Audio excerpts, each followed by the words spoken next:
目前中印还在边境展开旷日持久的对峙。最近有消息爆出，俄罗斯和印度重要会议被取消，和对峙有关。普京又是如何表态的？近日，印度多家媒体报道称，印俄年度峰会20年来首次被取消，即使官方一直强调是因为受疫情影响，但还是引发外界多种猜测。据印度 The Parent 网站23日报道称，之所以取消峰会，是因为俄罗斯不满印度加入美日印澳四方安全对话，这让印度和美国越来越亲密。事实上，在2000年印俄双方签署印俄战略伙伴关系宣言以来，印度和俄罗斯一直在举办年度峰会，这是双方战略伙伴关系中最高的对话机制。而在今年，印俄关系似乎出现了裂痕。起初，中印在边境发生对峙，印度从俄罗斯增购了大量武器，双方高层频繁来往。不过，相对于美国明确站印度的立场不同，俄罗斯似乎是在中国和印度之间找平衡，这引发印度不满。在这段时间，印度更是积极和美国及其盟友进行军事联合演习，并且四国之间还签署了重磅军事协议。外界纷纷猜测，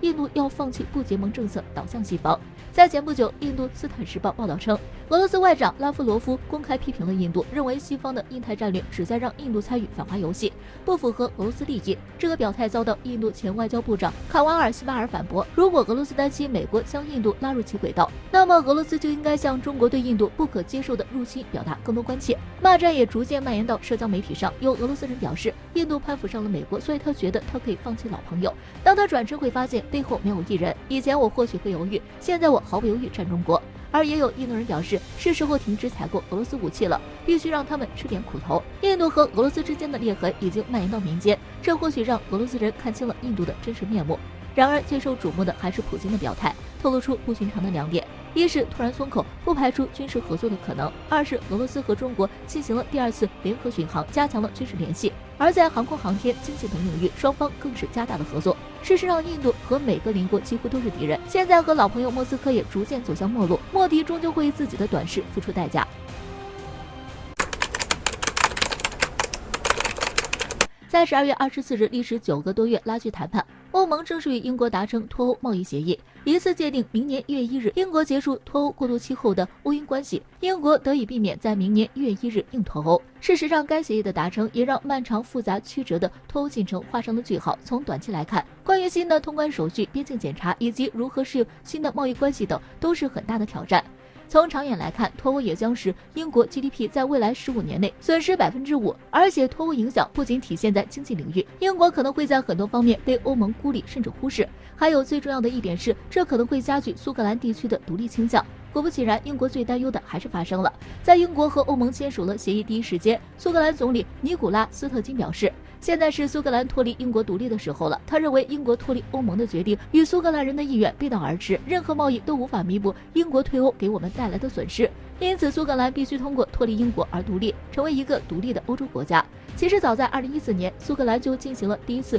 脱英公投，但是有55%的苏格兰人投票赞成继续留在英国。他将第2次公投时间定在2021年，坚信这次大多数苏格兰会支持他，并投票决定脱离英国。一旦苏格兰公投独立于英国，那么英国将失去大约1/3的领土，本就狭小的战略纵深进一步缩减，还会失去大约1/10的人口以及几个关键军事基地，进一步削弱在大西洋及西北欧的控制力度。最重要的是，还会失去10亿多吨的阿伯丁北海油气田以及近100万吨渔业资源，而且它们就像一个齿轮，紧紧咬住大西洋、北海和挪威海，连接西欧、中欧、北欧、北美4个战略区间。其战略地位不言而喻。简言之，苏格兰的自然资源、经济实力、政治影响力、军事实力是英国大国地位的实力支撑。没有苏格兰的英国将势必会沦为三流国家。更重要的是，一旦苏格兰成功分离出去，可能会形成示范效应，那么英国届时将4分5裂。对此，也有俄罗斯人表示，一段时间以来，西方同志听到公投一词后，不由自主的发抖，他们开始受气。现在对西方民主价值观的承诺将在其所有荣耀中彰显出来。俄罗斯人的嘲讽正中靶心，之所以有现在这样的结果，还是因为有价值观的英国人自己做出来的。其实英国自己都快裂开了，反倒总对别国内政进行干涉，只能送英国人一句话：管好你自己。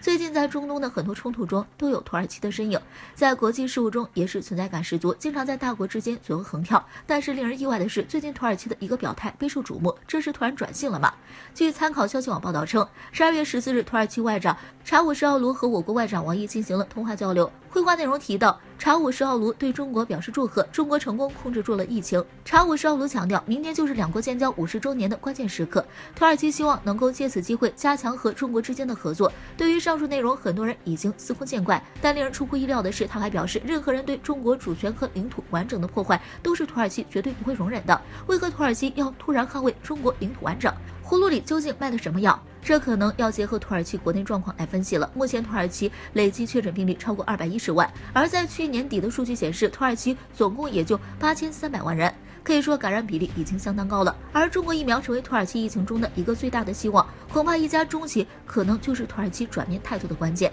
在25日，新华社安卡拉报道，土耳其卫生部长科贾对外公开宣布，土耳其确定中国北京科兴中维生物技术有限公司研发的新冠灭活疫苗适用于土耳其人民，是有效并安全的。而中国已经批准向土耳其出口疫苗，如果顺利的话，土耳其将在近日迎来疫苗。不过第一阶段至少有900万人需要接种疫苗。土耳其还希望在明年2月底前获得5000万剂中国疫苗。目前中国疫苗在国际相当抢手，包括印尼、阿联酋、埃及、土耳其、巴西等国都已经采购了中国疫苗，很多国家都请求优先供应，以解燃眉之急。中国疫苗的安全性、有效性都得到了验证，同时我们的疫苗成本更低，也不像欧美疫苗那样需要超低温环境运输。更重要的是，中国国内疫情已经基本控制住了，能够保障大批量供应。除了疫苗之外，外界认为在后疫情时代，全球经济萎缩之际，很多国家都想搭上中国经济快速复苏的快车。估计之后像土耳其这样表态友好的国家肯定不少，到时候就需要辨别能力了。